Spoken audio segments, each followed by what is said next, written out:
Hey guys, आज की इस वीडियो में हम लोग बात करेंगे स्टॉलबर्ट-सैमुअल्सन थ्योरम के बारे में। इसके पहले हम लोग डिस्कस कर लेते हैं फटाफट से कि Heckscher Ohlin theorem and factor price equalization theorem क्या होता है। हमारे हेक्सर-ओलिन थ्योरम में ये कहा गया है कि अगर आपकी कंट्री में लेबर ज्यादा है तो आप लेबर इंटेंसिव कमोडिटी बनाइए एंड कैपिटल ज्यादा है तो कैपिटल इंटेंसिव कमोडिटी बनाइए एंड फिर इंटरनेशनल ट्रेड करके आपस में जो है प्रॉफिट को जो है वो मैक्सिमाइज कर दीजिए।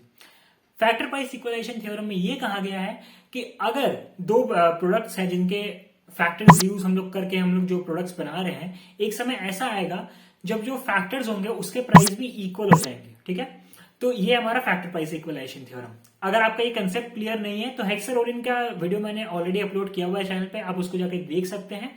फैक्टर प्राइस इक्विलाइजेशन थ्योरम का भी वीडियो अपलोड किया है बट मैं उसको रेकमेंड नहीं करूंगा जस्ट बिकॉज कि जब मैंने उसको वापस से वीडियो देखा तो वो मुझे उतना क्लियर एक्सप्लेनेशन नहीं लगा, तो मैं रेकमेंड नहीं करूंगा कि आप मेरा वीडियो देखें फैक्टर प्राइस इक्विलाइजेशन वाला।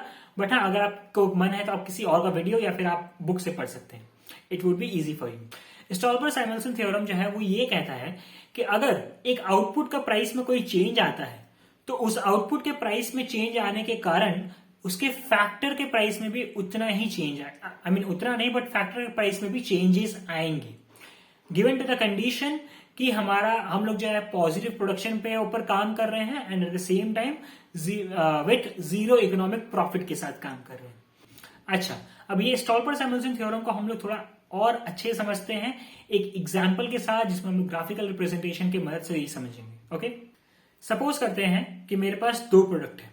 सबसे पहला जो है वो है magic mop production, magic mop आप लोगों ने देखा होगा, एंड दूसरा जो है वो हमारा क्लोथ का प्रोडक्शन है। ओके, अब मैजिक मॉप प्रोडक्शन जो है वो मैं बता देता हूं, ये कैपिटल इंटेंसिव कमोडिटी है, यानी कि इसमें कैपिटल ज्यादा यूज होता है। ओके, एंड जो हमारा क्लोथ प्रोडक्शन है उसमें हमारा लेबर इंटेंसिव कमोडिटी है एंड इसीलिए उसमें लेबर ज्यादा यूज होते हैं। करेक्ट। ओके, जब हम लोग मैजिक मॉप प्रोडक्शन के बारे में बात कर रहे हैं तो जो प्राइस होगा मैजिक मॉप प्रोडक्शन का वो इक्वल्स टू किसके हो जाएगा, क्योंकि अब कोई भी प्रोडक्ट आप बनाओ उसमें आपको थोड़ा सा लेबर एंड थोड़ा कैपिटल का जरूरत तो पड़ेगा।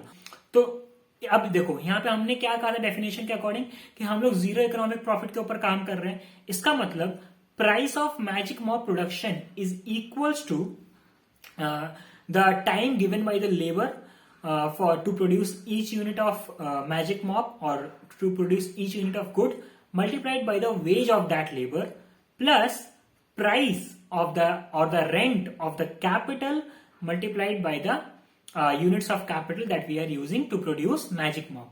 ठीक है, अब ये हमारा इसके इक्वल हो जाएगा, जो हमारा कॉस्ट है वो हमारा प्राइस के इक्वल, क्योंकि अभी हम लोग जीरो इकोनॉमिक प्रॉफिट पे काम कर रहे हैं। एंड सिमिलरली फॉर क्लोथ्स के लिए भी हमारा यही होगा। अब एक ग्राफ को ड्रॉ करते हैं जहां पे वर्टिकल एक्सिस पे हम लोग रेंट या फिर कैपिटल का जो रेंट है वो हम लोग मेजर कर रहे हैं एंड हॉराइजॉन्टल एक्सिस पे हम लोग वेज ऑफ लेबर उसको हम लोग मेजर कर रहे हैं। ठीक है, तो अब जो हमारी जो दो इक्वेशंस है उसके अकॉर्डिंग डेफिनेटली एक स्ट्रेट लाइन बन जाएगा दोनों का। ठीक है ना, तो जो हमारा क्लोथ है जो कि हम लोग जानते हैं क्लोथ जो है वो हमारा लेबर इंटेंसिव है, राइट। तो जो हमारा क्लोथ है उसको हम लोग रेड लाइन से डिनोट करेंगे। ओके, एंड जो हमारा मैजिक मॉप है उसको हम लोग ब्लू लाइन से डिनोट करेंगे। करेक्ट। अब देखो ये दोनों लाइन जो है किसी एक पॉइंट पे इंटरसेक्ट कर रहे हैं, तो वो पॉइंट कौन सा हो गया, उसको हम लोग नाम देते हैं फिलहाल के लिए ई। ठीक है, ये दोनों पॉइंट इस पॉइंट पे इंटरसेक्ट कर रहे हैं, ये दोनों लाइन जो है इस पॉइंट पे इंटरसेक्ट कर रहे हैं। ओके, अभी कंसिडर करते हैं सिर्फ और सिर्फ ब्लू लाइन को जो कि हमारा फ्लैटर लाइन है। तो हमको पता है कि मैजिक मॉप जो है वो कैपिटल इंटेंसिव कमोडिटी है। ओके, अब अगर दो पॉइंट अगर हम लोग पकड़ लेते हैं, सपोज करो point A and point D, और ये दोनों पॉइंट जो है वो ब्लू लाइन के ऊपर है, इट मींस ये क्या दिखा रहा है हमें कि सपोज अगर पॉइंट ए को पकड़ते हैं तो पॉइंट ए पर जो हमारा कैपिटल एंड लेबर का जो कॉम्बिनेशन है वो ग्रेटर देन है जो हम लोग करेंटली अभी हम लोग कैपिटल लेबर का कॉम्बिनेशन यूज कर रहे हैं उतना यूनिट ऑफ प्रोडक्शन के लिए। ठीक है, इसका मतलब यहाँ पे हमारा कॉस्ट इंक्रीज हो रहा है तो डेफिनेटली यहाँ पे नेगेटिव प्रॉफिट होगा।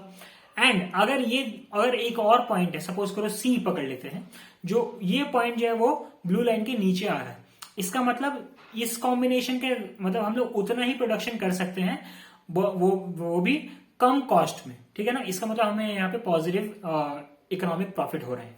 करेक्ट, तो ये दो पॉइंट जो है इस तरीके से हम लोग इस तरीके से वर्क करता है। ठीक है, ओके, अब सपोज कर लेते हैं, ठीक है, कि हमारा जो दो लाइन इंटरसेक्ट कर रहा है वो पॉइंट ई पर है फिलहाल के लिए, मतलब हम लोग एक अपना मैक्सिमम प्रॉफिट के लिए हम लोग पॉइंट ई के कॉम्बिनेशन को यूज कर रहे हैं to produce the magic mop and to produce the cloth. Okay, अब अगर हमारा जो मैजिक मॉप का जो प्रोडक्शन है, अगर उसका जो प्राइस है, मार्केट प्राइस जो है मैजिक मॉप का, अगर वो इंक्रीज होता है तो डेफिनेटली जो हमारा लाइन है, जो कि हमारा ब्लू लाइन है, वो क्या होगा, शिफ्ट अपवर्ड कर जाएगा, क्योंकि प्राइस इंक्रीज जब जब होता है तो हमारा लाइन जो है वो अपवर्ड शिफ्ट करता है, तो यहां पे भी अपवर्ड शिफ्ट कर जाएगा। तो एक नया कॉम्बिनेशन ऑफ प्रोडक्शन होगा, आई मीन नया combination of capital and labour होगा, करेक्ट। तो अब ये जो नया कॉम्बिनेशन है, इससे हम लोग क्या देख पा रहे हैं कि जो हमारा रेंटल प्राइस ऑफ कैपिटल है वो हमारा इंक्रीज कर रहा है, एंड जो हमारा वेज है वो हमारा डिक्रीज कर रहा है, वेज ऑफ लेबर जो है वो हमारा डिक्रीज कर रहा है, ठीक है। इसका मतलब क्या होता है, यही जो है हमारा स्टॉल्पर सैमुअल्सन थ्योरम के जो थ्योरम है उसको जो है वो क्लियरली स्टेट करता है कि अब देखो, हमको पता है मैजिक मॉप क्या था, वो इंटेंसिव कैपिटल इंटेंसिव कमोडिटी था, एंड जैसे ही हमारा मैजिक मॉप का प्राइस में इंक्रीज हुआ, हमारा जो रेंटल प्राइस ऑफ कैपिटल है वो भी इंक्रीज हो गया, and at the same time जो लेबर का जो प्राइस है वो मेरा डिक्रीज कर गया। तो यही तो स्टॉल्पर सैमुअल्सन थ्योरम कह रहे हैं कि जब भी मेरा आउटपुट का प्राइस इंक्रीज होगा तो उस आउटपुट में जितना ज्यादा यूज होने वाला, जो इंटेंसिवली यूज हो रहा है कमोडिटी, आई मीन जो इंटेंसिव यूज हो रहा है जिस फैक्टर का, उसका प्राइस इंक्रीज होगा, एंड जो इंटेंसिव यूज नहीं हो रहा है जिस फैक्टर का, उसका प्राइस रिड्यूस होगा। ओके, तो ये था हमारा स्टॉल्पर सैमुअल्सन थ्योरम। आई होप आपको इस ग्राफ से सब कुछ क्लियरली समझ आ गया हो, बट अगर नहीं आया हो तो आप कमेंट सेक्शन में कमेंट करके मुझे बता सकते हैं, एंड जिस टॉपिक पर आप वीडियो चाहते हैं आप उसके बारे में कमेंट में लिख सकते हैं। Thank you so much for watching this video.